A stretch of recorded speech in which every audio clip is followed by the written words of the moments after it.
Our next keynote speaker serves as a senior storyteller and DevOps advocate at Sonatype. He speaks and writes extensively on DevSecOps and security, hosting panel discussions, podcasts, and webinars on tools and processes within the software supply chain. His expertise is in the creation and growth of online communities.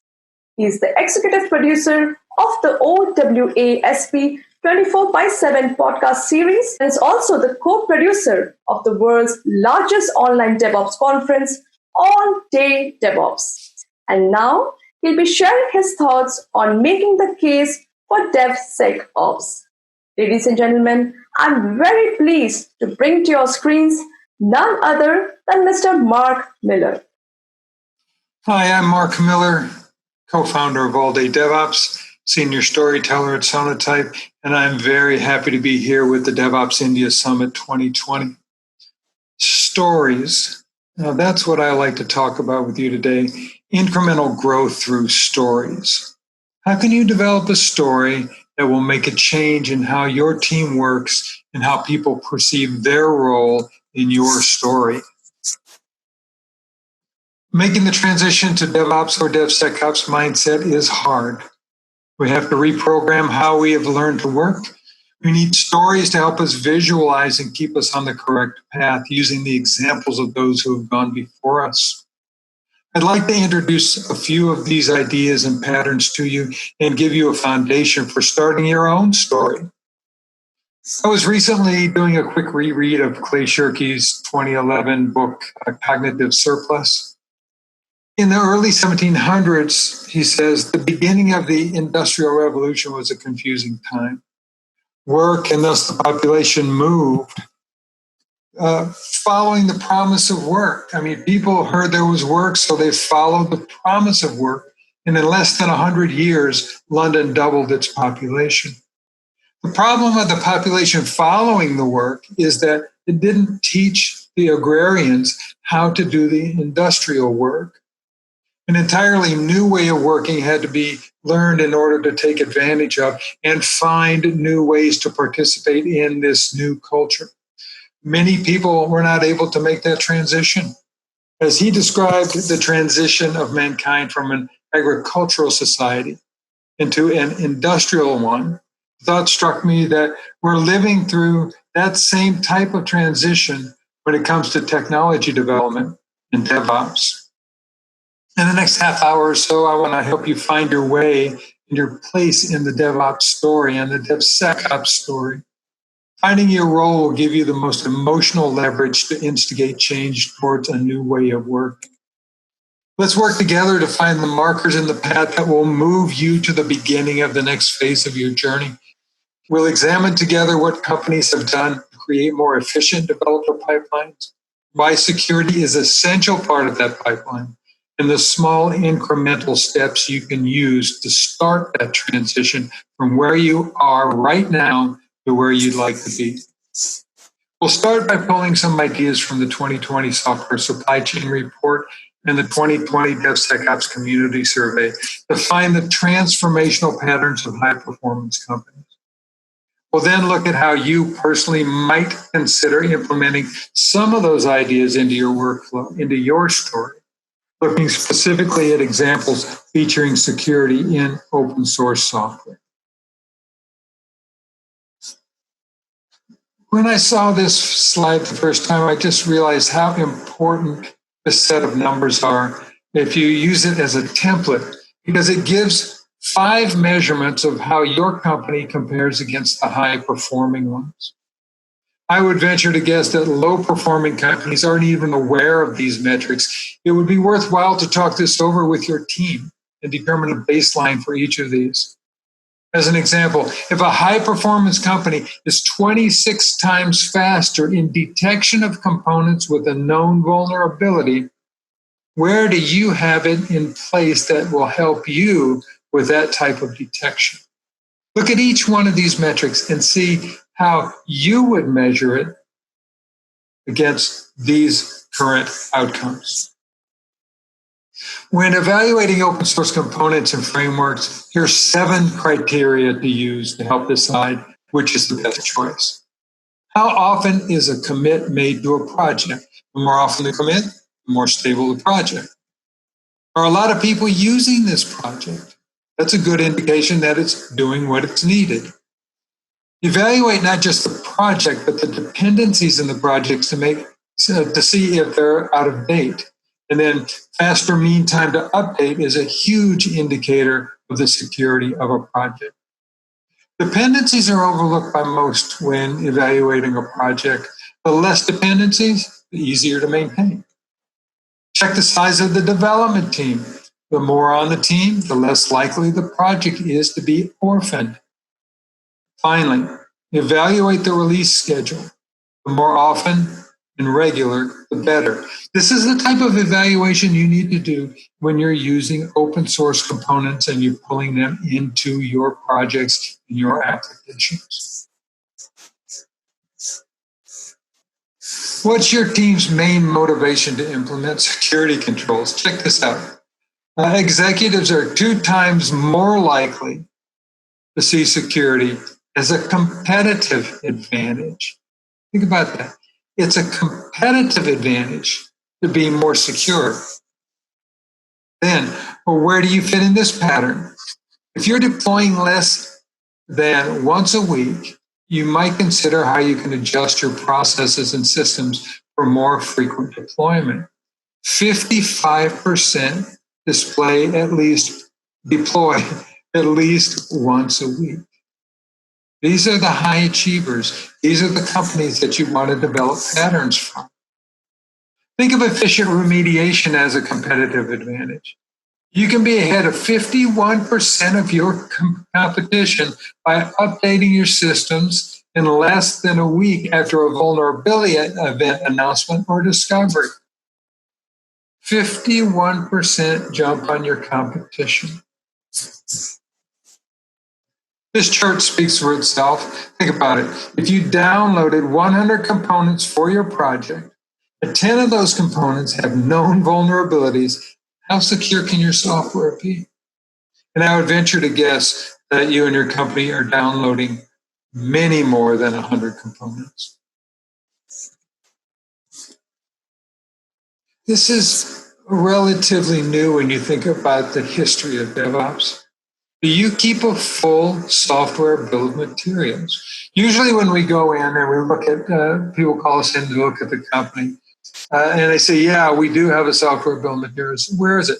It's in an Excel sheet. It's updated manually when people can get around to it, if they want to get around to it, to fill out that sheet of the open source components that they're using.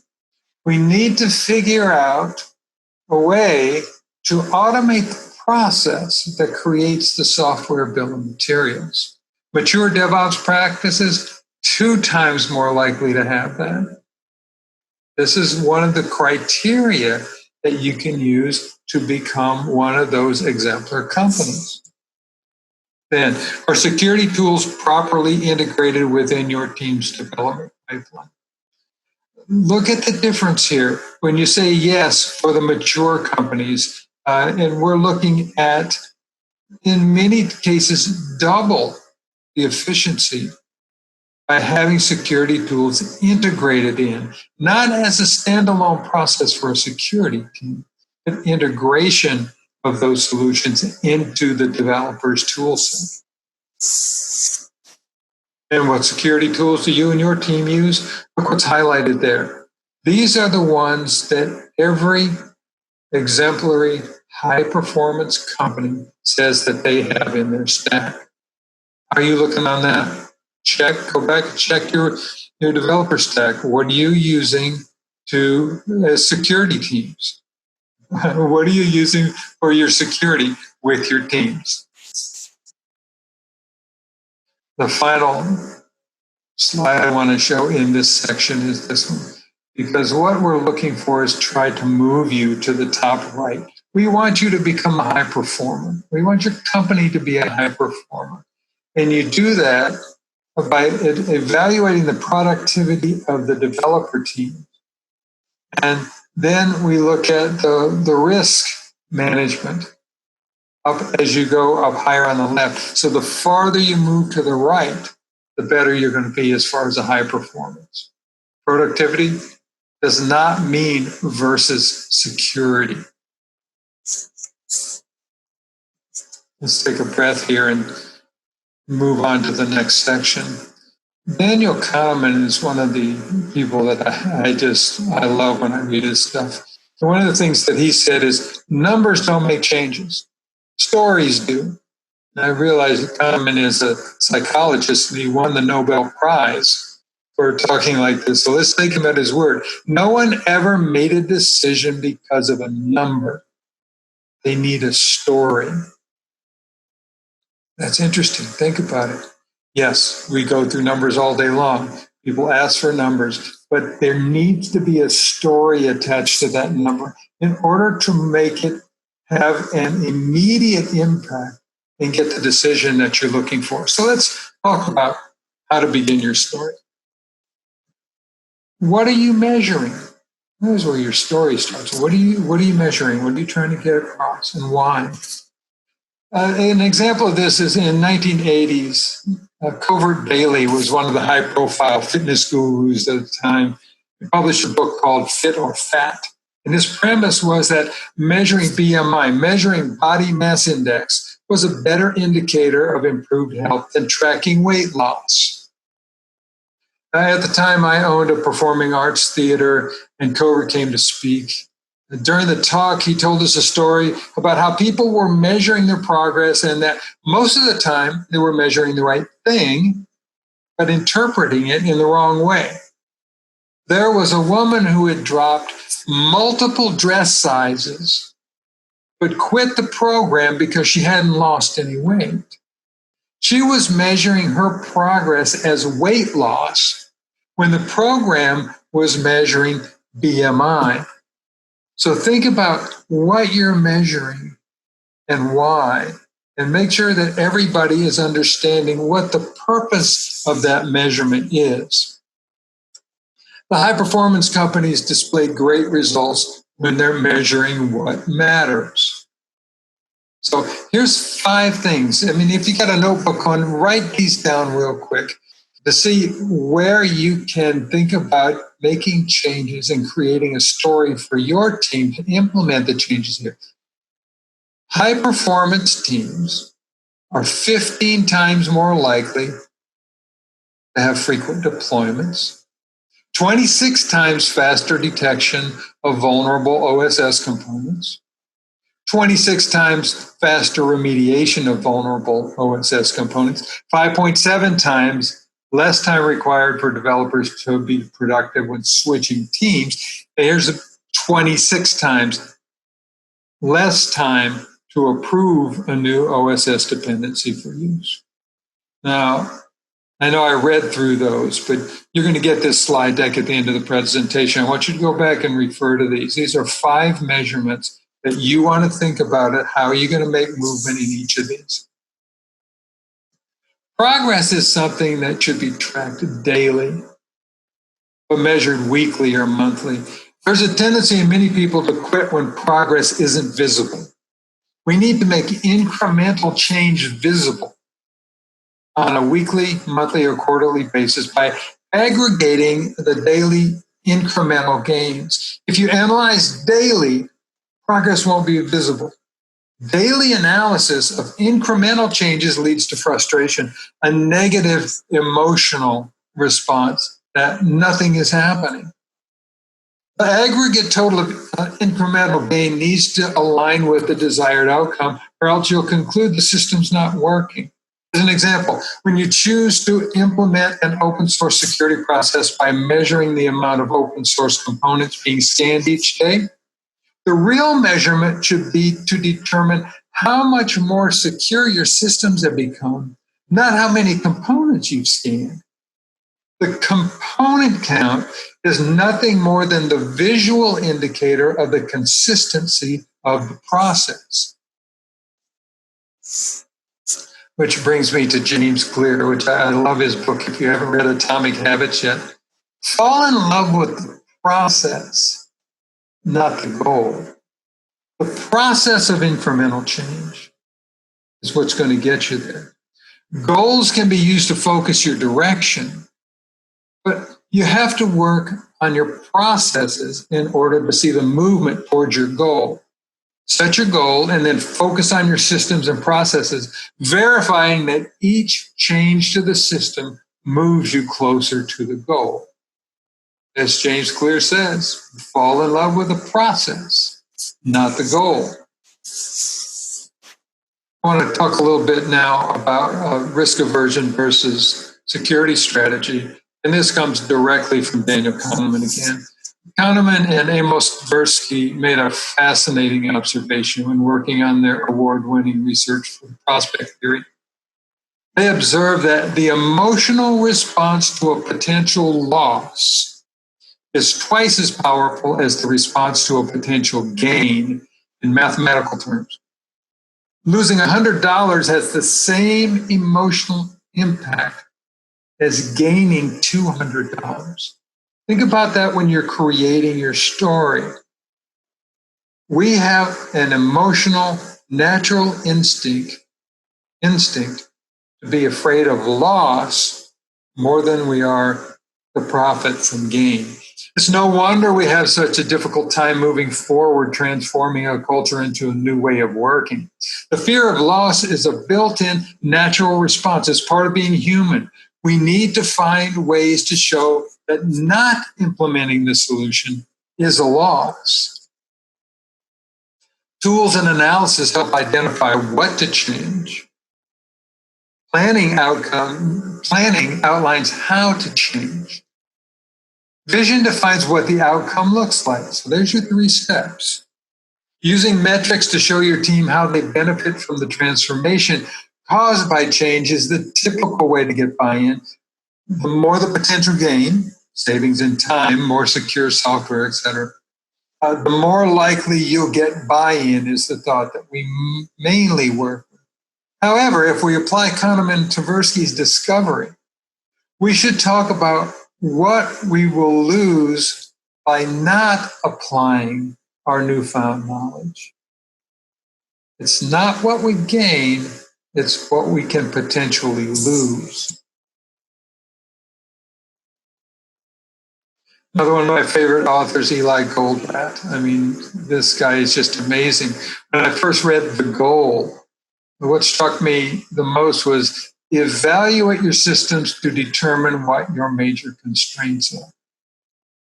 If you're not mapping out your value stream so you can find out what is slowing down your throughput, you're invariably working on the wrong thing. We need to examine the system as a whole. Optimizing for local metrics does not increase speed of output. Your bottleneck is what determines the final speed of your system. I'll say that again. Your constraints, your bottleneck is what determines the speed of your system. As Goldratt says, your biggest constraint is what will determine the final output. Evaluate your processes before blaming your developers for slowing down your process flow. It's more likely that your systems and processes are hindering your developers. Courtney Kistler. Can't say enough about Courtney. She has done so much for the industry. And she says to have the biggest impact, you need to analyze your value stream. It's another way of saying what we saw with Goldratt on the previous slide. Find out what's blocking the flow of value and alleviate the bottleneck. Start small. Going back to James Clear again. Incremental gain. Start small with an intent to scale. Be intentional. This is coming from Courtney Kistler at Nike. Trying to give you ways to formulate your story here. Find out which of these things I'm talking about is most effective in your processes, and then do something about it. As an example, last year I was talking with a security architect in a large enterprise when it came to bottlenecks. They were having difficulty with the speed of the throughput of the development lifecycle. We looked at the pipeline from beginning to end and realized it was taking 4 to 6 weeks to process requests for the use of open source components. They were batching up 600 components at a time and manually going through the approval process. They were damn lucky if it was only a 4-week process. I've seen companies that have this as a 6 to 8 week process. Much of the analysis at this company was just a checkbox approval process. What the company decided to do was to automate the process of approval of open source components based upon the rules the analysts were using to check the box. With the rules-based engine in place, they were able to scan over 600 components for licensing issues, internal governance approvals, and known vulnerabilities. For me, the funny part of the story, this is fantastic. The security architect was used to processing like this running for a day or two before she could see the results. So she got the scan running on a Friday afternoon, grabbed a cup of coffee and her coat and headed for the door. And she kind of glanced at her dashboard as she was passing and realized the scan was completed in less than 5 minutes. The outcome of the scan was that 400 of those components passed the test without having to go through any type of manual process, leaving just 200 that needed deeper evaluation. That was a great start. The next phase of the project was to put that automated evaluation process into the developer workflow so that when they wanted to use a component, they could get immediate feedback as to any vulnerability without having to go through a manual security evaluation. It was right there in the developer's workflow. Well, there are several lessons to be learned from this story.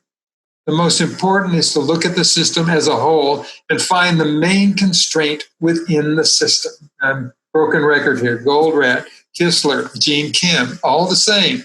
Look at your policies, look at your procedures before placing blame on a single individual or group. I love working with Paula. Never waste a crisis. We were on a panel one day and she said that and I almost flipped out. Extended periods of risk become a part of everyday life. I'll say that because we're in the middle of one now. Extended periods of risk become part of everyday life. As Catherine Milkman from the Wharton School says, the immediacy of a crisis is for a short period of time. Afterward, it becomes part of our environment and the perception of the risk diminishes with time. That's what Paula was saying. Never waste a crisis. Even though the risk level remains the same, it becomes invisible to us until the next crisis. It's a dangerous misperception because the risk level remains persistent, but the perception lulls us into a false sense of security. It becomes invisible. So let's talk about ways to improve the decision process. And this, Catherine says this, but anybody that is trying to do a big project understands this. We need to break big challenges into bite-sized pieces. Another thing she says is you have to choose the moment too. There are specific triggers that we've been taught, whether it's start on a Monday, start on the first of the month, start on your birthday, start at the first of the year. There are trigger moments that you can take advantage of that are naturally built into the culture. So choose one of those moments to start. Place the change within an existing environment as an add-on. Again, that is what we're talking about when you work in a developer environment and you're trying to work through these DevOps processes. What you want to do is make it part of the process, not something that's done outside of the process. John Willis. John's one of my favorite people because we can just sit and talk for hours. One of the things he did when we first started working on DevOps is he wrote an article called DevSecOps is just a name. Get over it. So that was fantastic. I was talking with John and Courtney and Damon Edwards earlier this month, and the question we were most interested in was, what are the highest priorities people should keep in mind when making the transition to DevSecOps? What was interesting is that answers really have nothing specifically to do with DevSecOps. It's more of a how do you run a great team or business? If the culture is right, it will feed into what you're trying to do in engineering, not detract from it. So Courtney's experience was with transforming Nordstrom's and Starbucks and now Nike, and gives her a really broad perspective on how to identify what's needed when it comes to setting priorities. She's found these 3 steps that will help a company focus on what is essential to keep a company running during a transformation process. And again, this slide deck will be available to you afterwards, and you can read these for yourself. First one is define what is required to operate. Second one is determine what is mandatory to function at required levels. And then the last one is stack rank everything else. And when we were talking, everybody groaned at that. Oh, Courtney, stack ranking. When it made it on the list, we all just said, but think about it. If you can get the first 2 steps right, required and mandatory, stack ranking is really just a way to say, choose something, choose anything and move forward. We've got the big things under control. I think it was very astute. That was a good insight on that. Damon's thing that we were talking about was have a shared mental model. He comes from the operation perspective of DevOps, and his premise is that operations is getting the short end of the stick when it comes to ops and DevSecOps or DevOps.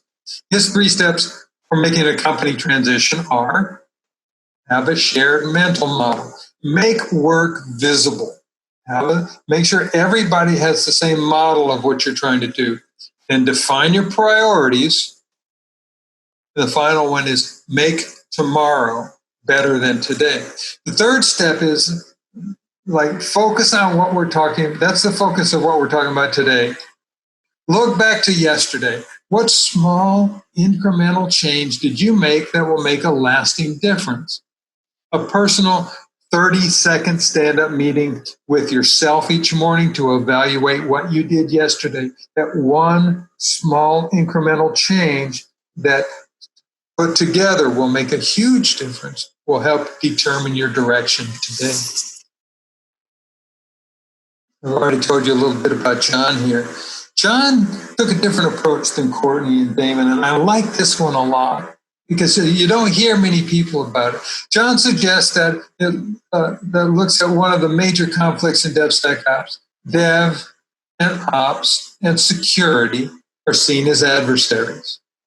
John suggests that finding commonalities around alignment of the priorities, and his starting point is you need a boundary spanner. You need a person with negotiating skills to get different teams to work together. On a team-to-team level, a boundary spanner will help create and maintain a single backlog to create alignment across multiple teams. As soon as John said that, it really resonated with me. It's impossible to create alignment without having someone reach across the aisle and manage the connection and relationships between the teams. By having a single managed vision for all teams, a single backlog, think about that one, a single backlog for multiple teams. Incremental change. For those of you that follow British cycling teams, you'll know who Dave Brailsford is. And his whole premise that turned around the cycling team in England was focus on the aggregation of marginal gains. It's another way of saying small incremental steps. What if I could prove to you that a small incremental change on a daily basis would increase the measurable speed of your systems by 3,600% within a year? Think about that. If you had a 1% gain on the first day and you tried for a 1% gain each day, by the 72nd day, there'd be a 100% increase in speed with just that one incremental change. If you grew that and aggregated that marginal gains, do the math, you'll find out 3,600% increase in a year. Is it reasonable to assume that you'll be able to do that? No, but get that mental image right to say incremental gain aggregated together is where growth comes from. Here's an example of an incremental gain that you could do on a daily basis. Everyone's using open source components to build their applications. I know you are. You can't build software now without having some kind of open source. So very few people are actually doing deep research to analyze the safety of the dependencies of those components. So there's a free tool, online tool called OSS Index. Just look it up, OSS Index. That can give you information about a component. You type the name of the component into the box there, you hit search, and it gives you the information about that component. So here's what we're talking about, incremental growth. If I came to you and I said, I want you to research 365 open source components within our system, versus I want you to research and update one component within our system, which one are you more likely to do? And that's a rhetorical question, right? You're going to take the one. If you're, it's like researching one component seems like something you can do quickly. It's a small incremental change that will aggregate into a massive difference in the long run. It's not about the tools, by the way. This is a great one to start with because it's free. It gets you something that you can use immediately. But tools are commodity. It's about creating a habit that encourages the incremental change. That's the core of this talk today. I want you to develop a habit of incremental change. Randall said this when I was at a conference once, and I laughed out loud because it's so true. If you've done something twice and you're a developer, you've probably done it one too many times. Think about it.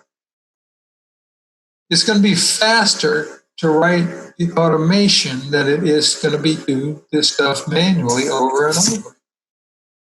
So I want to leave you with 6 ways to trigger incremental change. Choose 1 or 2, doesn't matter. They'll all make an immediate difference. Number 1, Dominica says, make work visible. Make your decisions, make your goals visible. Show others what you want the outcome to be. Again, we're in a story here. You have to tell people what the outcome is going to be and what their part in the story is. And one of the things I love to do is brown bag demos. When you make a small incremental change that makes a visible difference over a week, you want to show your team. You want to show people outside your team that something happened. When we were in physical environments working together, we could always get together in the lunchroom and throw up a laptop and show things. You can't do that now, but that doesn't mean that you can't call a 10-minute brown bag lunch, tell everybody bring a cup of tea and show them what you worked on. Brian Fox said this once, built a whole presentation about it, and I thought it was outstanding. What does winning look like? How do we know we're moving in the right direction if we don't know what winning looks like? Determine that and then incrementally build on that success. I'm going to say this.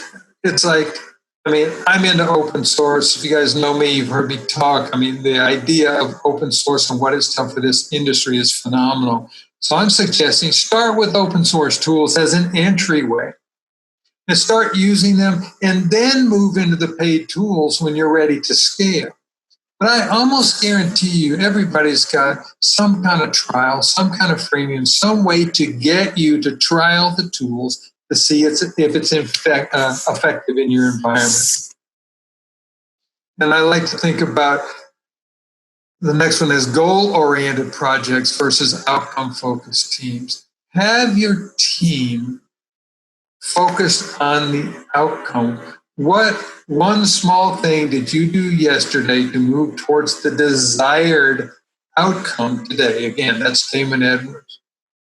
So look at keeping the teams focused on the outcome. The goals will happen.